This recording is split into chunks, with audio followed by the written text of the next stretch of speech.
All right, here with reaction, Fox News contributor, former Speaker of the House, Newt Gingrich. If you're nice to me, I'll let you drive my new Tesla. I'm with her. I think a Cybertruck would really have been you. You could have put Sean on the side of it. Oh, is that what I should put? So that what then I become the target. Thank you very much. I just like fast cars. What can I tell you? But all right, so you see all of this happening. You have discussed that they're the party of crazy. Hakeem Jeffries says, well, we got the Republicans on the run. I'll get into this in more detail.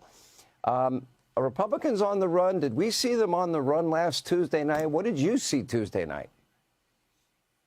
Look, I think that everything you showed earlier reflects what Lincoln said at Gettysburg when he said this is a test of whether this system or any system so conceived in liberty can survive.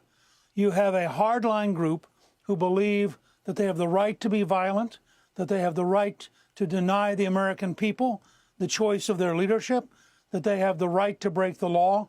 The answer to all of that is, frankly, you have to lock them up. You have to enforce the law, period.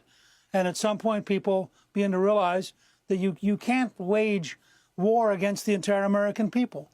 And in that sense, I would argue that Elon Musk is simply one of the people serving the American people. He's a senior advisor to the President of the United States.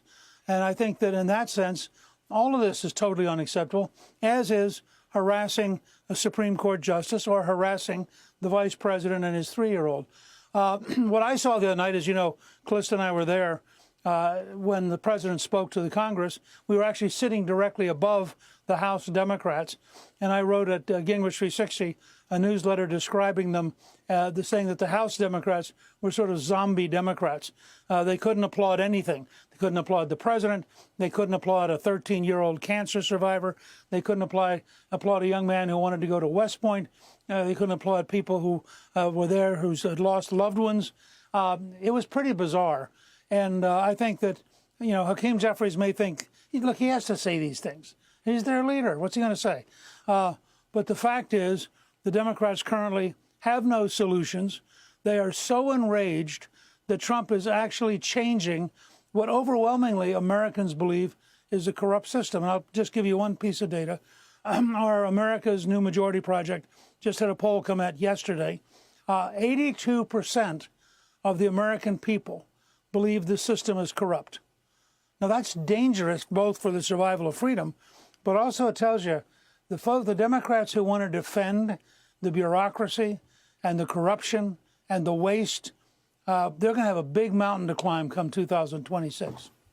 Yeah, they're going to have a big mountain to climb. Do you think, you know, holding up their bingo paddles and not standing for moms that lost their children, or a 12-year-old young man that lost, you know, that won his battle with cancer and became a Secret Service agent, all the other people that were honored?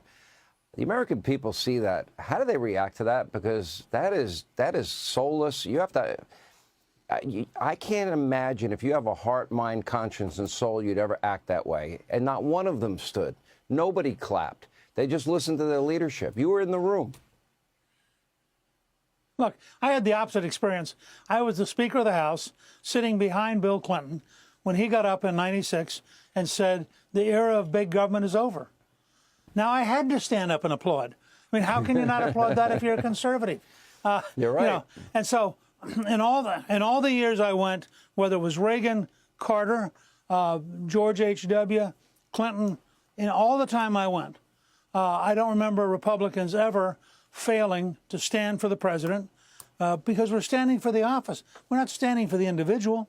We're standing for the elected official of the American people.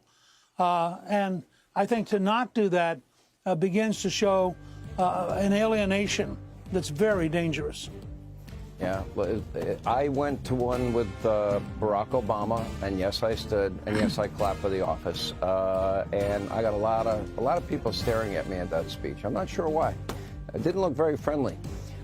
Newt Gingrich, thank you. When we come back.